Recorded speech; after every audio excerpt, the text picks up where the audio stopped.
کیا حدیث سے مبارکہ سے اسلامی قوانین اخذ کیے جا سکتے ہیں، یعنی شریعت کی سزائیں وغیرہ؟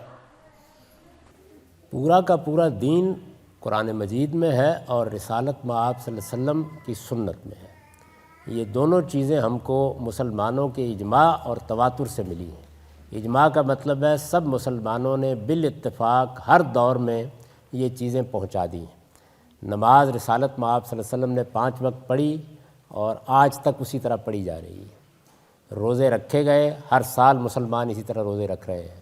حج عمرہ کیا گیا، اسی طریقے سے یہ سب ہو رہا ہے۔ تو قرآن اور سنت میں پورا دین ہے، اور یہ پورا کا پورا دین رسالت مآب صلی اللہ علیہ وسلم نے پہنچا دیا۔ اس کے بعد آپ دنیا سے رخصت ہوئے۔ رسالت مآب صلی اللہ علیہ وسلم کے دنیا سے رخصت ہو جانے کے بعد جو لوگ آپ سے کہیں ملے تھے، جنہوں نے آپ سے کوئی بات سنی تھی، جنہوں نے کوئی سوال کیا تھا آپ نے جواب دیا تھا، جنہوں نے آپ کو کوئی چیز کرتے ہوئے دیکھا تھا، انہوں نے آہستہ آہستہ اپنی وہ باتیں بیان کرنا شروع کی۔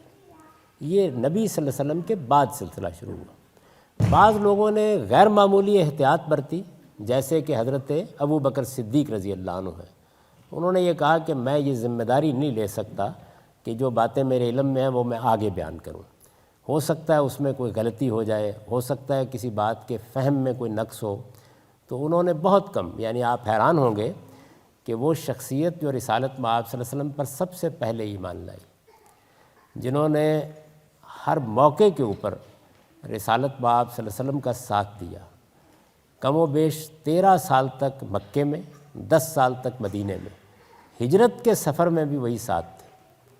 رسالت مآب صلی اللہ علیہ وسلم کے بعد ان کو آپ کا جانشین بنایا گیا۔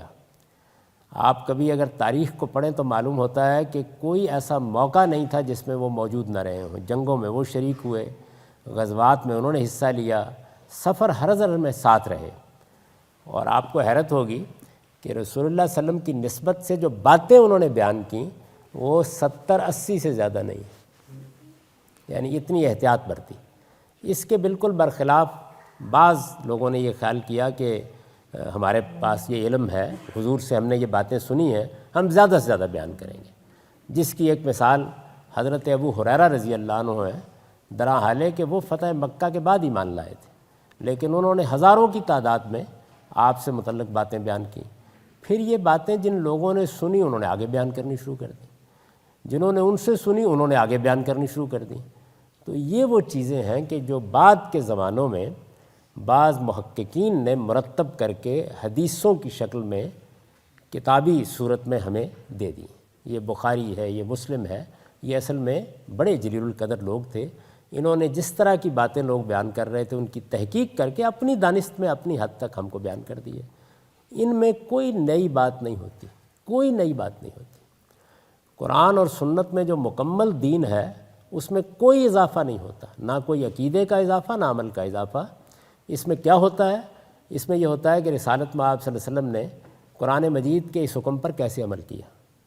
کوئی شخص دیکھتا ہے وہ بیان کر دیتا ہے۔ رسالت مآب صلی اللہ علیہ وسلم نے فلاں سوال کا دین کے معاملے میں کیا جواب دیا، وہ اس کو بیان کر دیتا ہے۔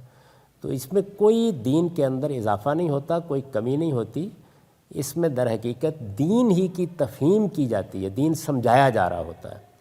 جیسے مثال کے طور پر ہمارے علماء دین جب سمجھا رہے ہوتے ہیں تو وہ کوئی دین میں اضافہ یا کمی نہیں کر رہے ہوتے، بلکہ اپنا فہم، اپنی سمجھ کے مطابق جو چیز انہوں نے جانی ہے اس کو آپ تک پہنچا رہے ہوتے ہیں۔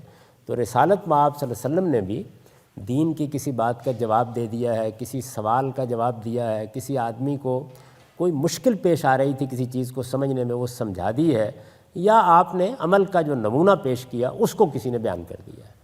تو حدیثوں میں یہی کچھ ہوتا ہے، نہ اس میں دین میں کوئی اضافہ ہوتا ہے، ان سے نہ کوئی کمی ہوتی ہے۔